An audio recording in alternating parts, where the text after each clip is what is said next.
నాకే camp office ఇస్తే నన్ను అడుగుతా ఉన్నారు, ఏం చేయమంటారు మరమ్మతులు అంటే ఏం చేయగల అలా ఉంచండి అన్న. కొత్త ఫర్నిచర్ నేను కొనకండి, నేను తెచ్చుకుంటాను అవసరమైతే.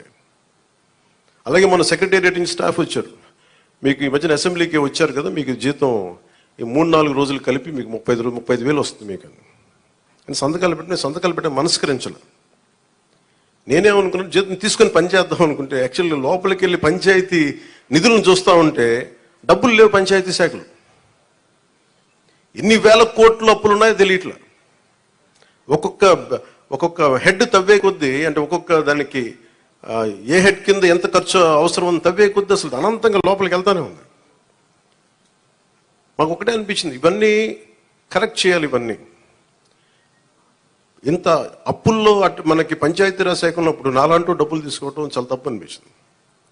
అందుకని వాళ్ళకి చెప్పి నేను జీతాన్ని వదిలేస్తున్నాను, నా జీతాలు ఏం వద్దు, కానీ నా దేశం కోసం, మా నేల కోసం పని చేస్తాను.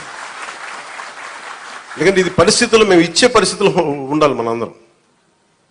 అలాగే ప్రతి గవర్నమెంట్ ఉద్యోగులకు సంబంధించి కానీ, పోలీస్ శాఖకు సంబంధించి కానీ, వాళ్ళు టీఏలు, డిఏలు, రిక్రూట్మెంట్, ఇవన్నీ చాలా కష్టసాధ్యమైన సమస్యలు. ఇవన్నీ చెయ్యాలి, యాక్చువల్ బాధ్యత ప్రభుత్వాలకి. నేను ఈ రోజున ప్రభుత్వంలో భాగస్వామిగా చెప్తున్నాను. నేను అద్భుతాలు చేస్తాం అని చెప్పట్లే, కానీ మీకు జవాబుదారీతనం ప్రభుత్వం ఉన్నది ఉన్నట్టుగా చెప్తాం. ఈ రోజున చేయగలిగేది చేసి చూపించాం ఈ రోజున.